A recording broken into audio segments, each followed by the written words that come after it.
Hey guys, today I thought I'd talk a little bit about something that I use a lot on my pedal board, which is my volume pedal. I really like using a volume pedal. It's really useful for things that I'm doing. I play in a lot of like church worship situations, so having a volume pedal is super useful for me. And so I just wanted to explain a couple things that I use a volume pedal for. So first of all, I really like having it in the front of my chain. I run it right after my guitar, and there's a couple reasons for doing that. One of the main reasons is going to be because I really like having it before my drive pedals. Having it before my drive pedals means if I want to cock it in a certain position, it's lowering the signal before it hits the drives. So the drives are going to sound cleaner because they're not getting so much output. And I really like that because it gives me dynamic control over my gain. So I use that a lot. So for example, a lot of times I'm going to have like an Archer on or something like a Tube Screamer, but I've been using an Archer for a long time now. Something that gives my guitar a nice mid-range bump and a little bit of like harmonic content, not getting quite into like overdrive territory, but I keep a little bit of gain on there, but it's still fairly clean by itself.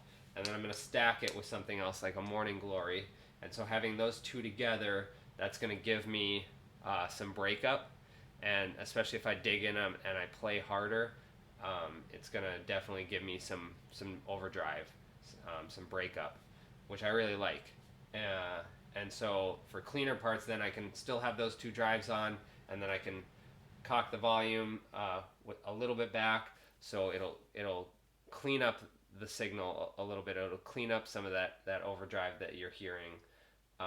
So it just gives me kind of some dynamic control over that. So I can put it in a few different positions with my foot. So while I'm playing, I can control that really easily. And then when say I'm getting to a chorus or a lead or something, then I hit it all the way up, and then I'm getting my full signal again. And so I use that a lot. That type of thing is something that I use a lot. Another thing that I use with my volume pedal a lot is I just really like having it as a mute as well. When I'm not playing, I don't want to be a distraction. I don't want to hear any noise. I don't want to be bothering anybody else, especially a lot of situations. If you're playing with in-ear monitors and you're playing with single coil pickups, nobody else wants to hear your guitar buzzing in the background. That's really irritating to some people, and they're going to turn you down in their mix, and they're not going to want to hear you. So just having my guitar off when I'm not playing is really important to me.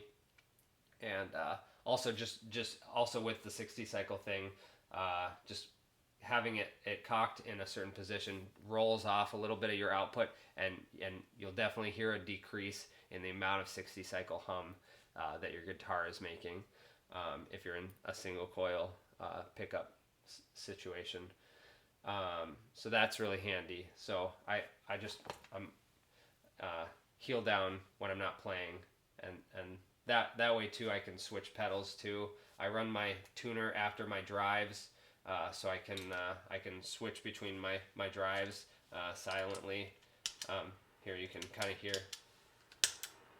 You might be able to hear that as I'm stacking stuff. You can hear the popping and stuff. So running my tuner afterwards lets me switch my drives without any of that popping sound running through my amp. So I really like that as well. So those two things kind of work in conjunction there to help me be pretty quiet and not bothersome to anybody else. Another huge thing that I do with a volume pedal, and this is probably the most crucial thing that I do with a volume pedal, is swells.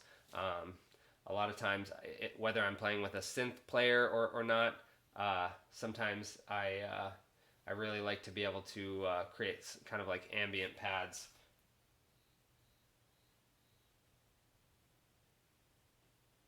There we go. Sorry, my kid set an alarm on my watch and I didn't realize it. um, yeah, using this for volume swells, having it, you hit a note, you strike a chord, and then you swell in the sound really smoothly, and it's just a wonderful sound. You run some delay and reverb after that. I'll have an echo on, I'll have an ambient reverb on, and those two things just create a wonderful tapestry of sound. People like that in churches a lot. It fills out the sound. Like I said, if you've got a synth player or you don't have a synth player, you can kind of help fill in some of the sounds that they're not covering.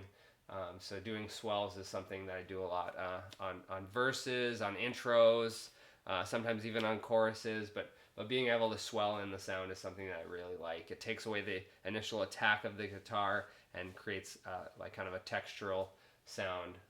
So that's definitely a big part of what I do as a guitar player. And yeah, those are kind of a few of the big things. Just speaking of this specific model, this is the Ernie Ball VP Junior 40th Anniversary Edition.